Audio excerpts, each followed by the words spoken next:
Perkenalkan, nama lengkap saya Francisca Penihoke. Saya perwakilan dari SMA Negeri 1 Solor Barat. Saya akan membawakan dongeng yang berjudul Jedopare Tonu Wujo. Jedopare Tonu Wujo. Mata pencarian orang-orang di Flores Timur dahulu kala, nelayan dan meramu hasil hutan.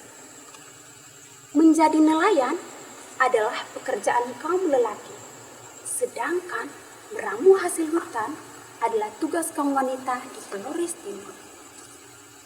Dengan mata pencarian yang sederhana itu, penduduk setempat seringkali ditimpa bencana kelaparan.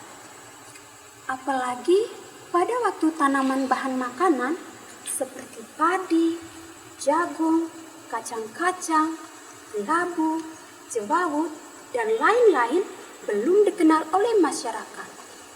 Hingga pada suatu waktu terjadi bencana kelaparan hebat di Flores Timur. Bencana kelaparan itu menimpa seluruh penduduk termasuk satu keluarga yang terdiri dari 8 bersaudara. Kedelapan bersaudara ini terdiri dari 7 orang laki-laki dan seorang perempuan yang bungsu. Nama si bungsu ini ialah Jedopare Tonu Wujo. Dikisahkan bahwa pada suatu musim kelaparan yang hebat, Jedo, nama panggilan si bungsu ini, mengajak saudara-saudaranya untuk menebas hutan dan membuat kebun. Setelah kebun itu selesai dipagari, musim hujan pun tiba. 7 saudara laki-laki Jedo bingung karena mereka tidak tahu apa yang mereka tanam di dalam kebun itu. Dalam kebingungan itu, pada suatu malam dengan air mata yang berlinang, Jedo meminta kepada kakak-kakaknya agar keesokan harinya mereka pergi bersama-sama ke kebun yang mereka buat. Di sana, Jedo akan memberikan petunjuk selanjutnya mengenai apa yang kakak-kakaknya perbuat agar kebun itu menghasilkan bahan makan yang berlimpah bagi mereka. Keesokan harinya, ketika fajar baru menyingsing, Jedo membangunkan kakak-kakaknya untuk berangkat ke kebun. Sepanjang perjalanan, kakak-kakak Jedo hanyut dalam kebingungan dan semuanya membisu 1000 bahasa. Ketika matahari mulai memancarkan sinarnya di ufuk timur, mereka pun tiba di kebun.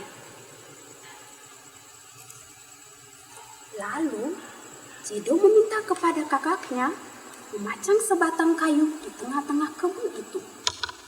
Lalu, Jedo meminta pula agar sebuah batu ceper yang cukup besar diangkat dan diletakkan berdampingan dengan sebatang kayu yang sudah dipancangkan. Kemudian, Jedo duduk bersila di atas batu ceper itu, lalu dengan tenang memanggil kakak-kakaknya untuk berdiri mengelilingi. Kemudian, dengan tenang, Jedo berkata kepada kakak laki-lakinya yang paling muda. Katanya, dengarkanlah pesan saya, dan setelah saya selesai berpesan, kerjakanlah apa yang saya pesankan. Jangan takut dan jangan bersedih, sebab apa yang kupesankan ini sesuai dengan kehendak yang Maha Kuasa. Inilah pesanku, yaitu penggalah kepalaku, dan jika nyawaku sudah melayang, biarkan darahku membasahi batu ceper itu dan terus mengalir ke seluruh pojok kebun ini. Setelah itu, kamu semua boleh pulang ke rumah, dan 6 hari lagi kamu boleh kembali lagi ke sini. Sesudah berpesan, Jedo menundukkan kepalanya. Dengan sedih, saudara-saudaranya memenggal kepala adik perempuan mereka. Darah adiknya itu dibiarkan membasahi batu ceper itu dan terus merembes ke semak pojok kebun mereka. Setelah itu, ketujuh bersaudara pulang ke rumah mereka dengan hati yang sangat sedih.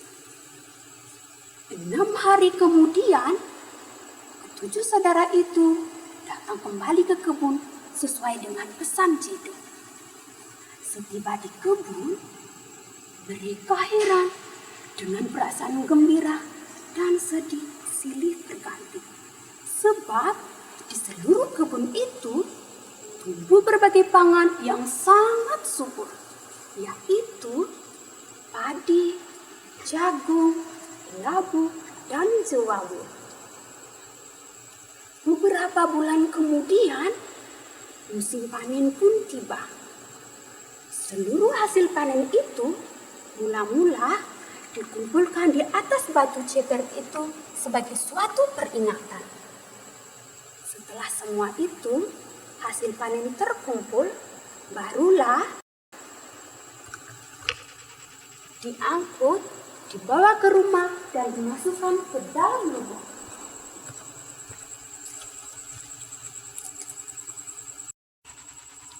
Sejak itu, ketujuh turunan serta seluruh keturunannya mulai hidup makmur dan bebas dari bencana kelaparan. Itulah sebabnya di setiap sawah dan kebun di sana selalu ada batu ceper dan tiang pancang di dalamnya. Batu ceper dan tiang pancang itu disebut sebagai Jedo Pare Tonuujo. Itulah tempat mengumpulkan seluruh bibit yang hendak ditanam dan tempat mengumpulkan seluruh hasil panen sebelum dibawa ke rumah.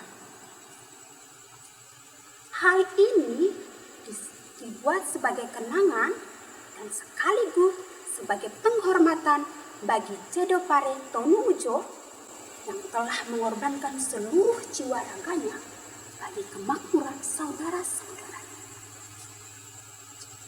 Kini Jedo Tonuujo tinggal kenangan, tetapi cita-cita dan pengorbanannya akan tetap dikenang sepanjang masa.